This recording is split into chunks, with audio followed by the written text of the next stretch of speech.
Setelah bangkrut secara teknis dan terbebani utang hingga ratusan triliun rupiah, kini Garuda Indonesia terancam dugaan korupsi pengadaan pesawat. Selasa kemarin, Menteri BUMN Erick Thohir melaporkan hasil audit investigasi dugaan korupsi pengadaan pesawat ATR-72 seri 600 ke Kejaksaan Agung. Dalam wawancara eksklusif di Sapa Indonesia Malam 11 Januari, Erick Thohir menyatakan pelaporan ini adalah langkah besar upaya bersih-bersih di tubuh BUMN. Ingin membuka sebesar-besarnya bagaimana tadi yang disampaikan Pak Jaksa Agung, restrukturisasi total Garuda. Supaya ini jangan ke depan kembali lagi seperti ini ketika ada manajemen-manajemen baru lagi. Ini kan terus berulang. Ya. Makanya yang saya bilang sejak awal, apa yang kita lakukan kerjasama dengan Kejaksaan ini merupakan program besar. Ya. Jadi bukan hanya kasus per kasus. Kalau kasus per kasus, kita akhirnya seperti pemadam kebakaran yang selalu datang ke kasus-kasus. Karena begini Pak Menteri. Lalu, mengapa Kejaksaan Agung yang dipilih dan bukan KPK?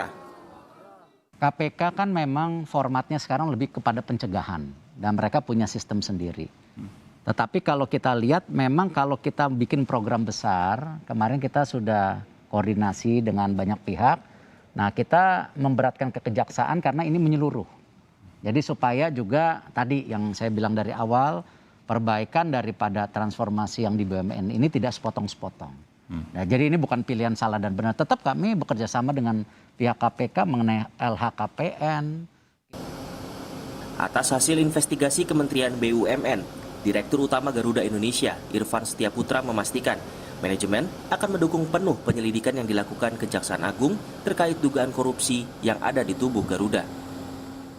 Adalah proses di Kejaksaan Agung itu sendiri ya. Saya ingin memastikan kepada publik bahwa kami Garuda Manajemen akan dengan tegas, kooperatif dan memberikan informasi sedalam-dalamnya, sedetail-detailnya proses yang ada beberapa waktu yang lalu dari dokumen-dokumen yang kita ada.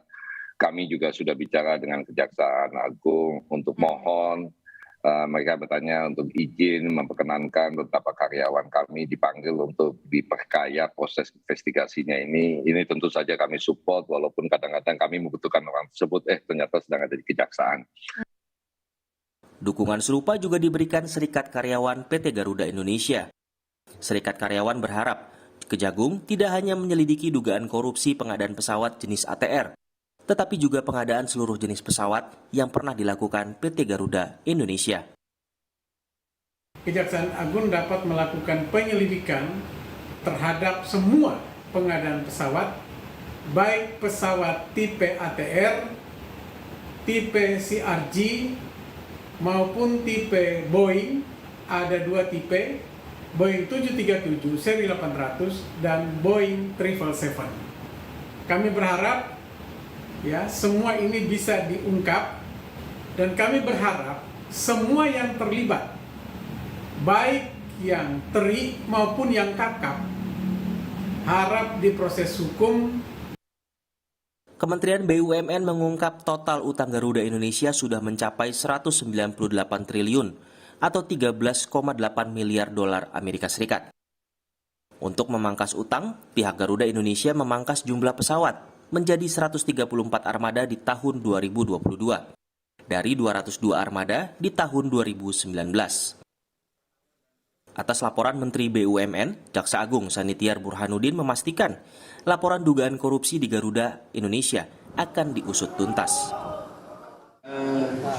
Direktur utamanya adalah AR.